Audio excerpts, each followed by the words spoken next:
75 to 80 percentile पे यहाँ पे आपको आईटी ब्रांच मिल जाएगी। और अगर आपको सीएस ब्रांचेस चाहिए तो आपको अप्रॉक्स यहाँ का एडमिशन प्रोसेस क्या रहता है, कौन सी काउंसलिंग में बैठना पड़ता है, कैसे स्टूडेंट यहाँ पर आ सकता है। TCS विप्रो कंपनी ये तो आ ही जाती है इस कॉलेजेस में। और भी इंटर्नशिप्स फर्स्ट ईयर से सेकंड ईयर से लगना स्टार्ट होती हैं, नहीं होती, पेड होती है, अनपेड होती है, वो एक बार क्लियर कर दीजिए। यहाँ पे क्लासेस कैसी चलती हैं बीटेक की, क्या शेड्यूल रहता है, कब ऑफ रहता है। टाइम टू टाइम हम लोग को इंडस्ट्रियल विजिट पे भी ले जाया जाता है। अभी हम लोगों ने माइक्रोसॉफ्ट का इंडस्ट्रियल विजिट किया है। तो आपने सेकंड ईयर में हो, आपने कौन कौन सी लैंग्वेज पढ़ी है कोडिंग में। जो भी बच्चे काउंसलिंग से आते हैं लगभग सबको स्कॉलरशिप मिल जाती है।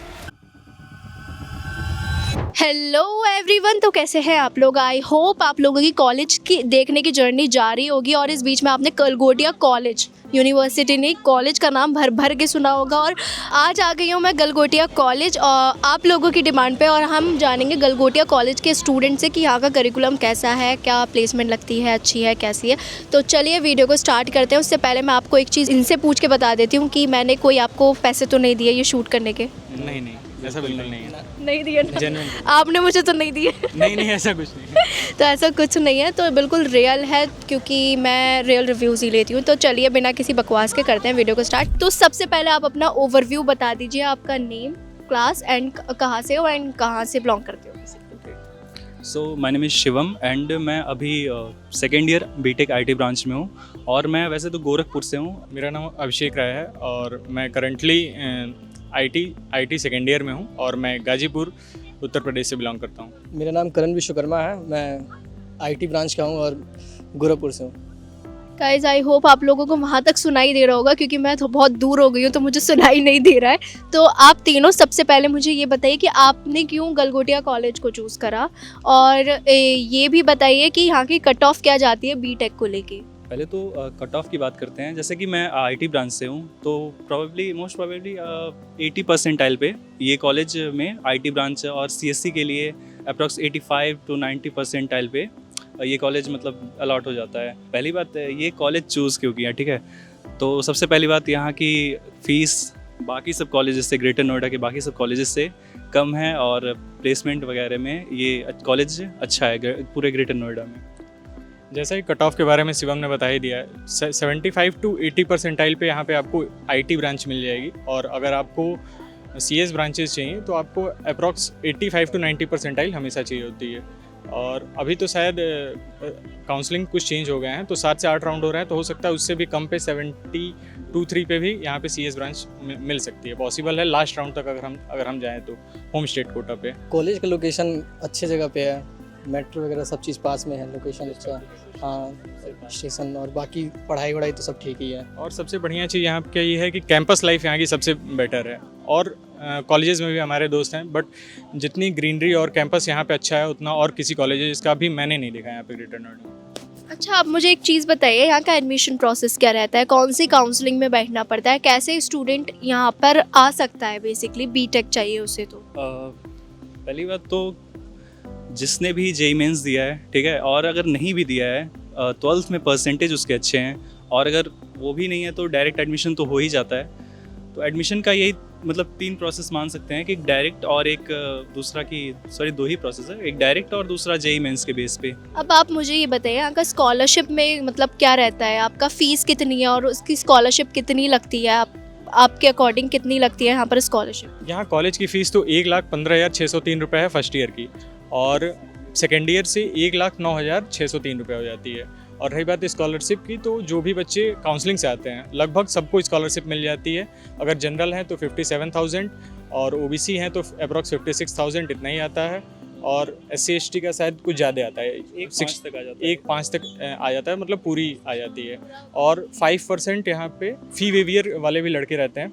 अगर एक क्लास, हाँ, जिनका सिर्फ 5,000 रुपये 1 साल का लगता है। आप मुझे ये बताइए, यहाँ पे एक्स्ट्रा करिकुलर एक्टिविटीज़ कितनी होती हैं, कुछ मतलब आपके स्किल्स को बूस्ट अप करने के लिए, आप बीटेक करने आ रहे हैं, कोडिंग के लिए क्या एक्स्ट्रा करिकुलर एक्टिविटीज़ रखी जाती है जिससे आपकी स्किल्स बूस्ट अप हो पाए, वो एक बार बता दीजिए मेरे सब्सक्राइबर्स को। 3 या 4 दिन वो CSCP के लैब होते हैं जिससे कि कोडिंग स्किल्स को इन्हेंस करा जा सकता है। अभी फ़िलहाल से तो कॉलेजेस में क्या हुआ है कि फर्स्ट ईयर से ही बच्चों को एप्टीट्यूड और डायनेमिक प्रोग्रामिंग मीन्स कोडिंग के जो हैं वो क्लासेस कराई जा रही हैं। लगभग हफ्ते में 3 दिन क्लासेस कराई जाती हैं 2-2 घंटे की। तो ये काफ़ी बेनिफिशियल है।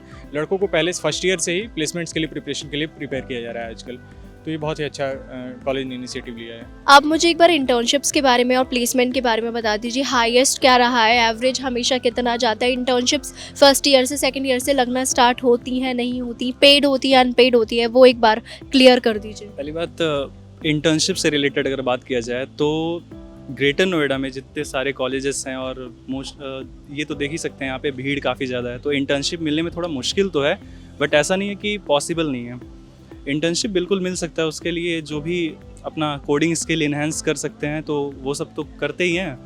बाकी कई सारे क्लब्स हैं और भी मतलब अदर एक्टिविटी में अपना कोडिंग स्किल इन्हेंस करके इंटर्नशिप तो ग्रैब कर ही सकते हैं। और बाकी प्लेसमेंट, रही बात प्लेसमेंट की, तो लाइक जो भी आती है TCS, विप्रो कंपनी, ये तो आ ही जाती है इस कॉलेजेस में।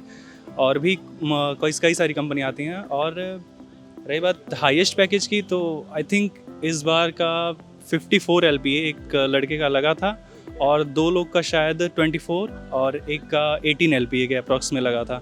ये सब तो मतलब थोड़ा हाईएस्ट पैकेजेस में, और एवरेज तो रहता ही है 5-6 तक एवरेज लग जाता है इसमें यहाँ पे कॉलेज में। जैसे इंटर्नशिप के बारे में पूछा आपने, तो इंटर्नशिप में जैसे अभी हम लोगों का सेकेंड ईयर में JP Morgan Chase आई थी कंपनी, तो 8.5 क्राइटेरिया था। लेकिन उसका क्राइटेरिया 8.5 SGPA था। तो लड़के एक क्लास से लगभग 2-3 लड़के ही सेलेक्ट हो पा रहे थे। तो हाँ, लेकिन कंपनीज आती हैं, सेकेंड ईयर से भी आती हैं, इंटर्नशिप के लिए भी आती हैं। थर्ड ईयर के 6 सेमेस्टर से कंपनीज आना स्टार्ट हो जाती हैं। उतनी ज़्यादा नहीं, बट फिर भी 4-5-6 तो मतलब आने ही लगती हैं। हाँ जी, प्री प्लेसमेंट ऑफर भी आने लगता है। अच्छा, मुझे ये बताइए, यहाँ पे जब स्टूडेंट्स आते हैं ना, तो वो कैंपस लाइफ भी देखते हैं कि यहाँ पे एंजॉय कर पाएंगे नहीं कर पाएंगे। तो आपके अकॉर्डिंग कैंपस लाइफ क्या रही है? आपने सेकंड ईयर में हो, सेकंड ईयर तक क्या कैंपस लाइफ आपकी रही है? एंजॉय करा है, मस्ती करी है, दोस्त बने हैं, क्या रहा है वो एक बार एक्सप्लेन कर दो। कैंपस लाइफ यहाँ का बहुत अच्छा है, क्योंकि देखिए सामने ही अगर आप देख सकते हैं, अगर आप दिखा सकें तो यहाँ पे हमारा इंडिया एक्सपो मार्ट है।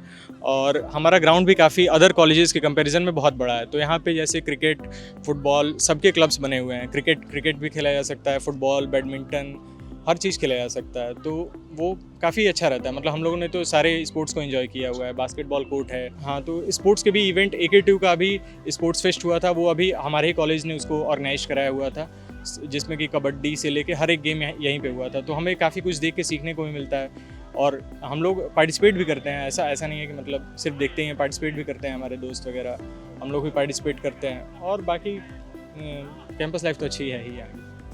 आप मुझे हॉस्टल्स के बारे में बताइए, क्योंकि वो जो हैं वहाँ पे खड़े, वो हॉस्टल में रहते हैं। तो हॉस्टल का बहुत डिमांड आता है कि भाई दीदी आप ये तो बता दिया, हॉस्टल का थोड़ा एक्सप्लेन कर दो। क्या फैसिलिटीज़ प्रोवाइड करते हैं यहाँ पे हॉस्टल्स के लिए? हॉस्टल की फैसिलिटी बहुत अच्छी है। फीस भी हॉस्टल की काफ़ी कम है। 95,000 वो 4 सीटर नॉन AC का है। और बाकी अगल बगल में जितने भी आसपास में हॉस्टल हैं उनका फ़ीस काफ़ी ज़्यादा है। और बाकी मैस वैस भी बहुत अच्छा है, खाना वाना बढ़िया मिलता है। और पूरे मतलब हॉस्टल में साफ़ सफाई बनी रहती है और कोई शोर शराबा नहीं। वार्डन भी बहुत अच्छे हैं। फूड क्वालिटी बहुत अच्छी रहती है खाना वाना की। और मान लीजिए कोई दिक्कत हो जाती है तो तुरंत सुनवाई उसकी हो जाती है। अच्छा, मुझे ये बताइए आपकी यहाँ पे क्लासेस कैसी चलती हैं बीटेक की? क्या शेड्यूल रहता है, कब ऑफ रहता है, वीकडेज में कैसा रहता है, वो एक बार एक्सप्लेन कर दो। पहली बात, यहाँ बीटेक की क्लासेस मंडे टू फ्राइडे चलती हैं और सुबह 9 बजे से लेकर के शाम 5 बजे तक क्लासेस यहाँ पे चलती हैं। आप कुछ बताना चाहिए? क्लासेस की शेड्यूल थोड़ी हेक्टिक हो जाती है, क्योंकि सुबह 9 बजे से 4:40 तक थोड़ा हेक्टिक हो जाता है। बट बीच बीच में कभी कभी Monday to Friday 1-2 classes off भी रहती हैं। और 1-2 सैटरडे संडे के अलावा भी कभी कभी जैसे बीच बीच में एक पीरियड ऑफ मिल जाता है फ्री लाइब्रेरी एक्सप्लोर करने के लिए कॉलेजेस के लिए।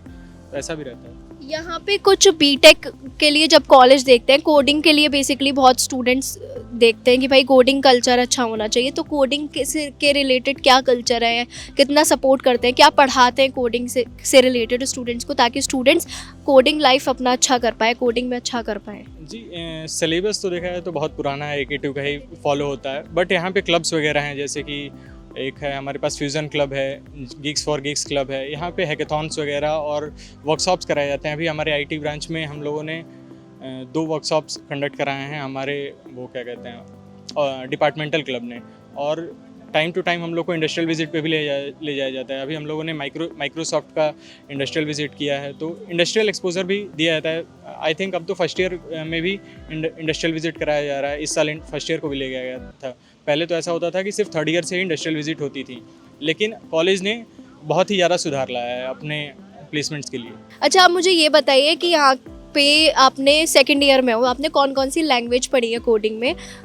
फर्स्ट ईयर में क्या पढ़ा, सेकंड में क्या पढ़ा और थर्ड में क्या पढ़ोगे? पहली बात तो फर्स्ट ईयर में हमने सी लैंग्वेज पढ़ा था, जो कि AKTU के सिलेबस के अकॉर्डिंग। और उसके बाद सेकंड बाकी तो अपने खुद से तो सीखते ही रहते हैं, पाइथन हो गया या C++, जावा हो गया।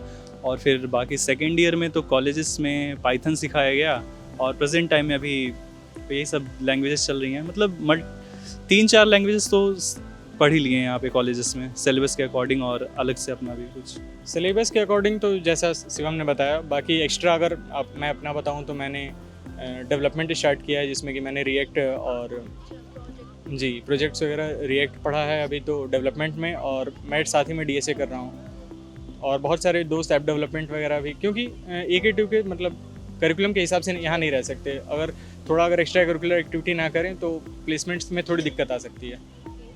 अच्छा, यहाँ का क्या प्रोज एंड कॉन्स आपको लगा? प्रोज तो इतने सारे बता दिए, क्या आपको लगा कि डिसएडवांटेज है, थोड़ा इसको इम्प्रूव करना चाहिए कॉलेज को?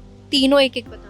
कॉन्स अगर मैं बताऊं तो शायद यहाँ का गलगोटिया यूनिवर्सिटी और गलगोटिया कॉलेज का जो है प्लेसमेंट साथ में होता है, तो ये एक बहुत बड़ा कॉन्स रहता है, क्योंकि गलगोटिया यूनिवर्सिटी में बच्चे अप्रॉक्स बहुत ज़्यादा हैं। शायद CS में ही 8,000 के करीब बच्चे रहते हैं, तो वो उतने क्राउड में फिर सस्टेन करनी बहुत ही बड़ी बात होती है, क्योंकि CEPA क्राइटेरिया भी फिर लगता है, तो थोड़ी मुश्किल हो जाती है। तो ये सबसे बड़ा कॉन्स लगता है मुझे अभी। जैसा कि इन्होंने बताया कि गलगोटियाज कॉलेज और गलगोटियाज यूनिवर्सिटी का प्लेसमेंट साथ में होता है, इस वजह से जो है कि CGPA क्राइटेरिया को लेकर के, क्योंकि वो ऑब्वियस सी बात है यूनिवर्सिटी है, तो वहाँ के अच्छे आ जाते हैं CGPA वगैरह, मतलब डिसेंट पढ़ाई करने पे भी अच्छे CGPA आ जाते हैं। और यहाँ का रहता है कि AKTU का हिसाब से चलता है, तो यही बात है कि प्लेसमेंट को लेकर थोड़ा दिक्कत तो होता है। ये जो प्लेसमेंट साथ में होता है गलगोटियाज कॉलेज और गलगोटियाज यूनिवर्सिटी में। अटेंडेंस क्राइटेरिया थोड़ा और कम करा जाए, जैसे 75 है तो उसको ला करके 50 to 55 या 40 कर दिया जाए, तो बच्चों को और एक्स्ट्रा करिकुलम में एक्टिविटी करने में ज़्यादा वो हेल्प होगी, कोडिंग वोडिंग ज़्यादा फोकस कर पाएंगे। मैं एक और पॉइंट बताना चाहता हूँ, जैसे कॉलेज का तो नहीं, बट AKTU यूनिवर्सिटी का ये ड्रॉबैक है कि यूनिवर्सिटी से कुछ शेड्यूल फिक्स नहीं होता कि कब एग्ज़ाम होंगे। जैसे AKTU बोल तो दिया है कि मई में एग्ज़ाम कंडक्ट कराएगा, बट अभी कोई ऐसी पॉसिबिलिटी दिख नहीं रही है कि मई में एग्ज़ाम्स होंगे, और कब एग्ज़ाम्स पोस्टपोन्ड हो जाते हैं। तो हमारी छुट्टियाँ भी एक तो टाइमली नहीं होती हैं, और छुट्टियाँ बहुत 2-4 दिन के ही सेमेस्टर्स ब्रेक मिलते हैं, हर जगह थोड़े ज़्यादा मिलते हैं, तो हमको अपने ऊपर वर्क करने के लिए बहुत कम टाइम मिल पाता है जी, अपने स्किल्स को बूस्ट अप होता है। अच्छा, आप अपने जूनियर्स को क्या बोलना चाहोगे कि आप वो आ रहे हैं आप लोगों को देख के, तो वो क्या पढ़ कर आए पहले से? भाई देखो यार, अगर जूनियर्स यहाँ पे आ रहे हैं तो ठीक है, पहले तो अपना थोड़ा सा इंग्लिश को इम्प्रूव कर ले। जैसे कि काफ़ी लोग होते हैं कि यूपी बोर्ड से आते हैं, जैसे कि मैं भी यूपी बोर्ड से ही हूँ, तो स्टार्टिंग में मुझे बहुत सा दिक्कतें हुई थी ये समझने में। मतलब समझ में, क्लास के लेक्चर्स तो समझ में आ जाते हैं, लेकिन थोड़ा और भी होता है ना कि स्पीकिंग इसके लिए सब थोड़ा सा नहीं रहता है सही, खास करके यूपी बोर्ड वालों का या स्टेट बोर्ड वालों का। ठीक है, तो पहली बात तो ये थोड़ा सीख कर आ जाएं।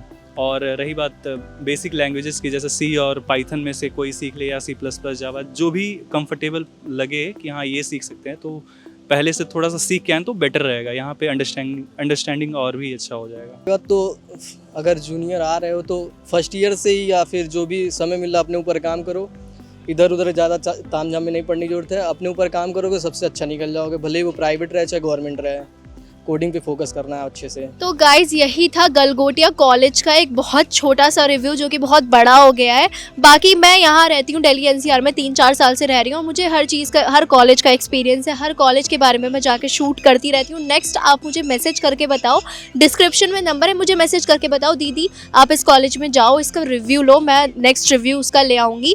एंड जो भी मैं रिव्यूज़ लाती हूँ वो बिल्कुल जेन्युइन होते हैं, रियल होते हैं। और कुछ लोग ऐसा होते हैं, कुछ सो कॉल्ड हेटर्स मेरे बारे में बहुत कुछ बोल जाते हैं जैसे ये लड़की स्कैम करती है, फ्रॉड करती है, ये वो। भाई मेरा कुछ बिजनेस होगा तो फ्रॉड करूँगी ना, मेरा तो कोई बिजनेस ही नहीं है, यूट्यूब चैनल है तो उसी को मैं ग्रो करने पे लगी पड़ी हूँ, तो मेरा तो कोई लॉस नहीं हो रहा। हो सकता है उनका कोई लॉस हो रहा हो जिस वजह से वो ऐसा बोलते हो, बट मेरा ऐसा कुछ लॉस नहीं है। हाँ, मेरे सब्सक्राइबर्स भटक जाते हैं जिस वजह से मैं ये बोल रही हूँ, वरना मैं बोलूँगी और किसी और को फेम मिलेगा, मैं वो क्यों चाहूँगी।